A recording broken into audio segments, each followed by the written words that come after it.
Today we are getting a look at something pretty interesting. It's the 2026 Kia EV4. This is the company's first all-electric sedan, not just for the US, for anywhere. And as it is pretty early, it's a young car, it might be going through some awkward phases in terms of styling, but that's a subjective opinion. I do think the front is kind of interesting. We have this row of very small square little LEDs on the headlights. Those look sharp. The wheels in traditional Kia fashion are very arresting. We have a North American charging standard charge port. That means it can use Tesla stations. And then as we walk down the side, well, it just keeps going. I mean, it's a big, spacious sedan, but as we get to the rear, there's just so much visual bulk back here. It's very interesting.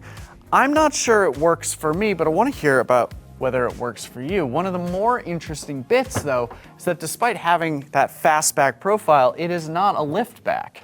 It's a traditional sedan like you'd have on a Honda Accord, although it opens more vertically. You know, we have like a very vertical opening, like you'd load things in there.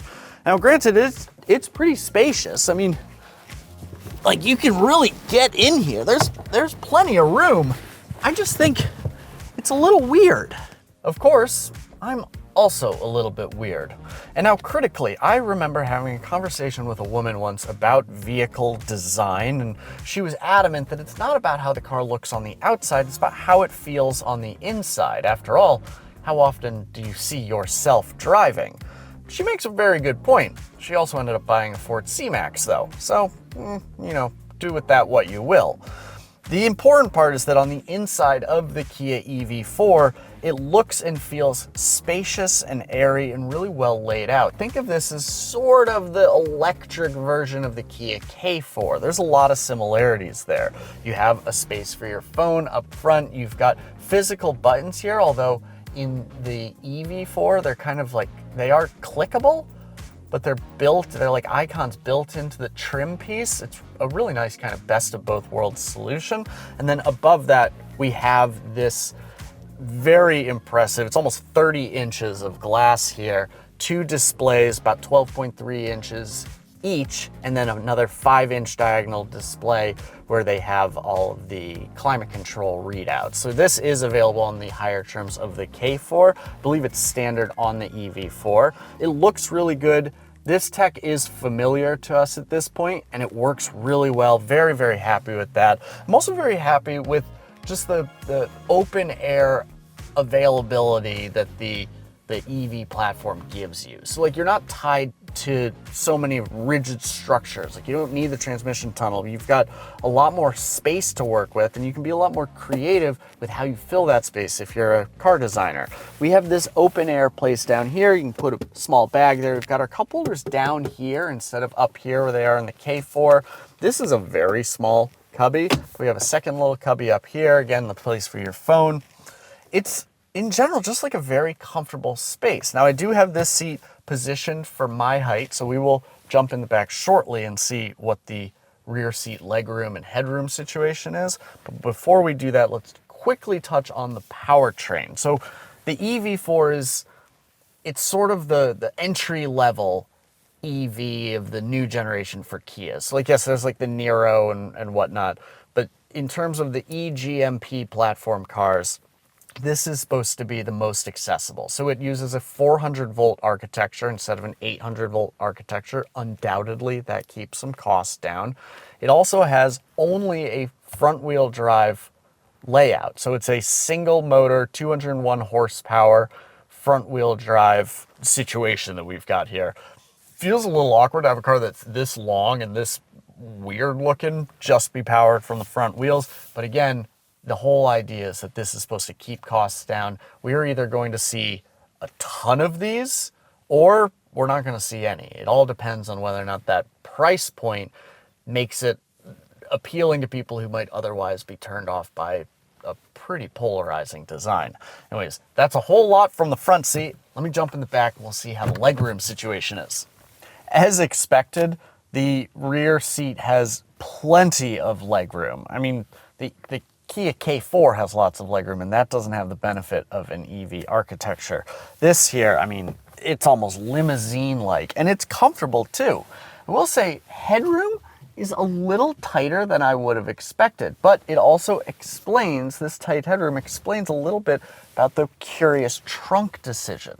You see, if they made this a liftback, they would have had to install the hinges for that back here, and that would have eaten in on the headroom that I have, which again is already a little tighter than I want it to be. So it makes sense why it's not a liftback, because you would rather be able to sit comfortably back here and load things in a little awkwardly back there than you would have really easy access to the trunk and not a very comfortable back seat.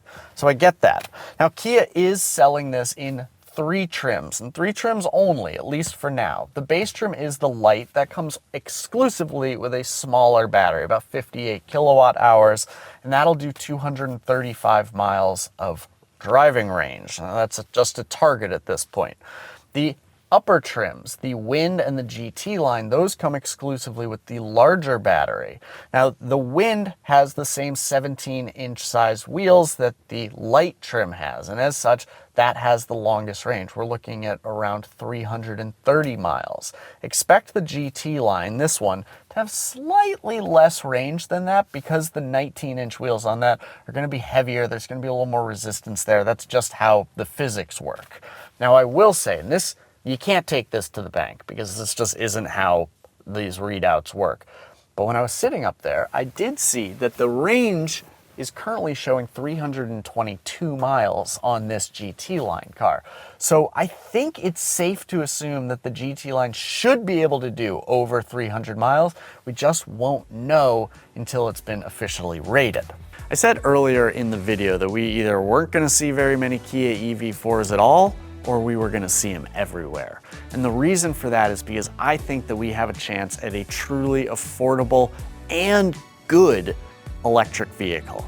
Now, Kia has made great EVs before, but the EV4 needs to be that entry-level price point. It has to be below the EV6, which starts at only $42,600. If this can be in the $35,000 range, I think we might be seeing an awful lot of these on the road, even if they do look a little weird.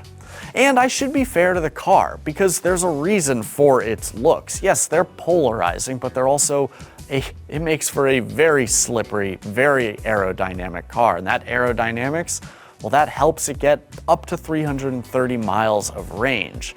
Stuff like that, that's important to this next wave of EV shoppers, not the early adopters, but the people who want an electric car that doesn't give them any surprises, that works like a car is supposed to work. And that's what Kia is promising with the EV4.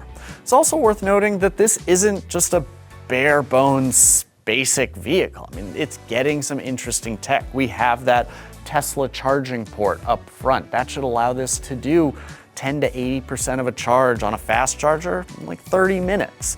We also have other cool tech features. You know, the iPedal, the one-pedal driving stuff, that's been upgraded for this car. It works in reverse now.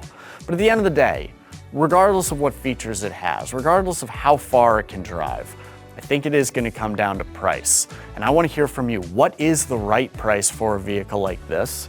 And what do you think of the looks? Let us know in the comments section below, and don't forget to subscribe to the CarGurus YouTube channel. Head to cargurus.com for more information on the EV4, and we'll see you next time.